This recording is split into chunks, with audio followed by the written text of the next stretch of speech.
Space within thought. I had the experience early on, but that was not born of a free mind. That's why later on when I graduated, when I started to uh, come out and live my life as a civil engineer, I started to interact with the world society and started to look forward to the first salary, the first month pay package. Then because of this worldly activity, I realized inside it starts to move again. Because during that time I also meditate less when I graduated from the university because work was priority. Then I realized this nature got ambition, want to do master program, want to become a lawyer, want to study law too, want to enhance the civil engineering basic degree and a lot of other things. Then I realized when it come into contact with many society, inside starts to move and there is this craving inside there. Then I realized something is not right. How come? In the past it's already so still, cannot move. That time you really like enlightened, but the wisdom not there. It's the conditioned state that prevent the mental hindrance from arising. Because of that, my spiritual faculties were there. But that wisdom factor was not developed because I haven't had the condition to inherit it. Until I met up with my teacher. Master Shen Hua was the first one, 1986. Before that, I already met him. Then later on, Ajayatra, the main one. Then I start to understand the highest meditation. He just mentioned this. We choose a way every moment, every instant, in the present moment. And that was the highest meditation. So when I reflected, I realized I haven't done that. So that's why I reversed my whole training and I went into daily mindfulness. The reason for me to do that is because I realized when I came out to work, my mind still moved. Then I recollected the Buddha's analogy about the glass of water. When you have this sediment still inside there, if you don't stir it, the water is clear. But the moment you stir it, the sediment float. Then I straight away knew the sediment is like the five mental hindrance. Because when there is nothing to disturb you to stir your mind, your sense experience is like in control, no problem at all. That clarity allows you to see.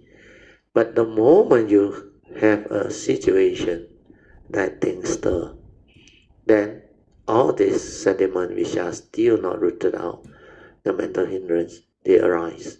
When they arise, if you fail, then it will cause you to develop heedlessness. So this mental hindrance hinders your mind from entering the meditative state.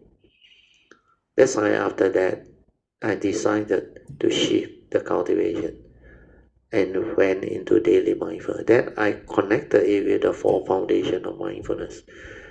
Then I start to understand, no wonder the Buddha said, from first foundation, Kaya Nupassana, you just develop sati to anapanasati. Then you move into the four posture, awareness, mindfulness of four. Then sati sampaja. Then I realized this is all daily mindfulness. From there only, you can understand and contemplate the four elements, the 32 parts, the 9 stages of cemetery decomposition. Then the whole teaching becomes clear. Then after that only you can go into the second foundation of mindfulness, Vedana, feeling. Mindfulness of Vedana, feeling. Mindfulness of feeling. Then after that, Chitta Nupassana, then Dhamma Nupassana. Then from there, I start to understand more and more. Then initially, The Satipatthana Sutta, the opening statement, I already knew. After overcoming covetousness and grief, that's why I knew without the daily mindfulness to move through the Avijja Sutta, step 4 and 5, which is step 4 is Yoniso Manasikara, the initial wisdom. Yeah. Without the Yoniso Manasikara, the initial wisdom, you cannot do Sati Sampajana. That's why they are related. That's why this code is related. So now I can go in to share with you why I say space within thought is wisdom energy.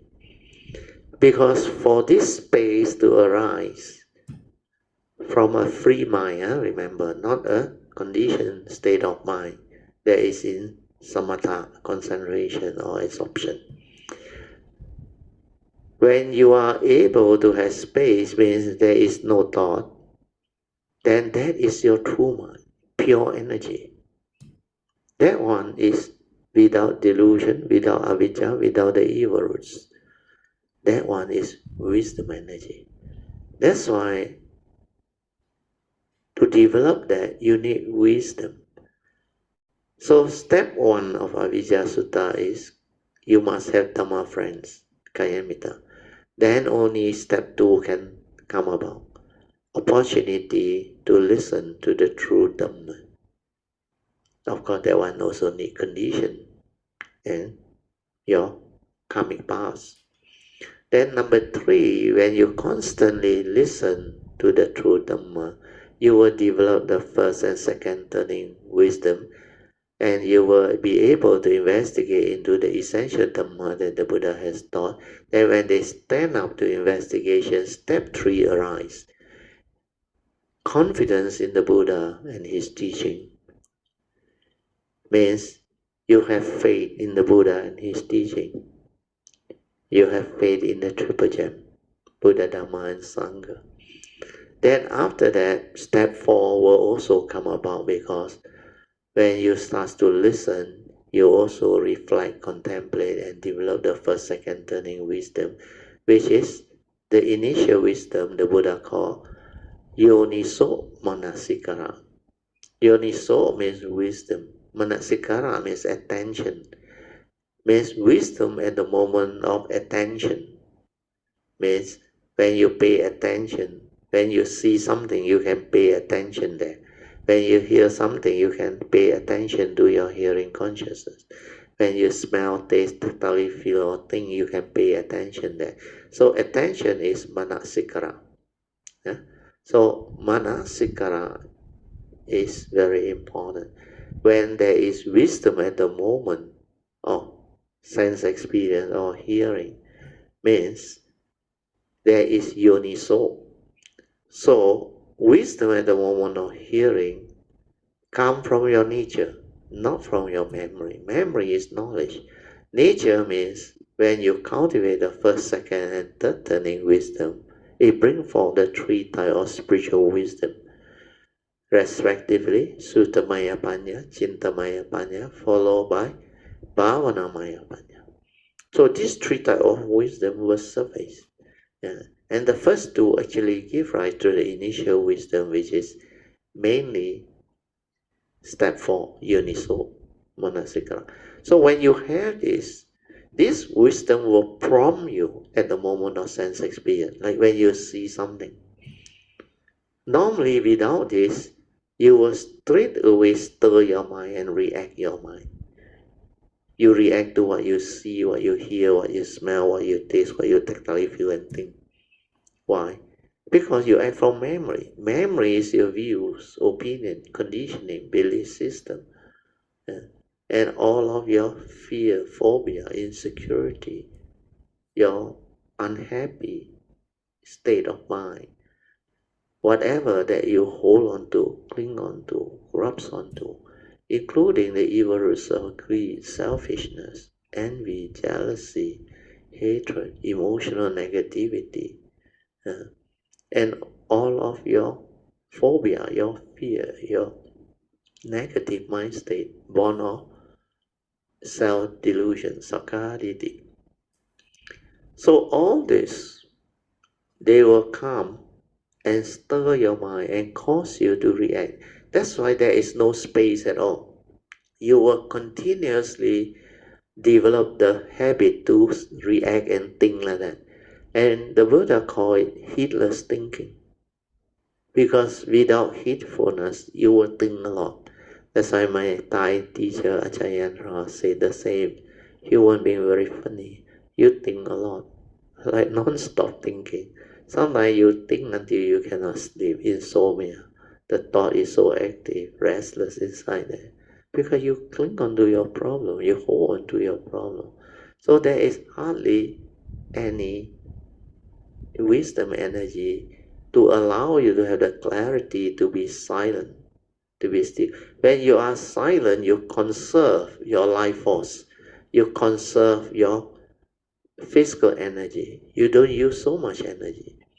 But when you think a lot, especially when you study, you think a lot, or when you go through fear, worry, anxiety, it consumes a lot of mental and physical energy.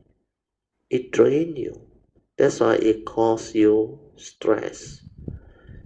It causes you fear, worry, anxiety, and these are negative energy field and make you like miserable. That's why people fall into depression.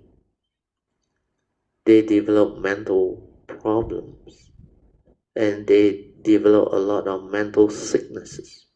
Yeah. And all this mental negativity, including the negative energy, they will cause your cell to mutate and it will cause cancer and all those traumatic disease.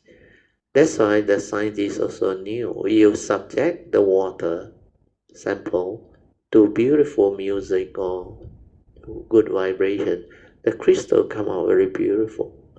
But you subject them to all the polluted vibration and curse them, scold them, negative thought, like keep on abusing or speak abusive language to that thing, that crystal become very, very deformed. That crystal that they observe under the microscope of that sample is like mutated, distorted. That's how the cell get mutated, distorted, because no more good vibration. So what happens is our physical body as a human being, almost 80% of it is liquid, or we call water and blood and mucus or whatever liquid. And just imagine you keep on arising the wrong thought, the negative thought, the anger, the hatred, the delusion, the fear, the phobia. What will happen to you?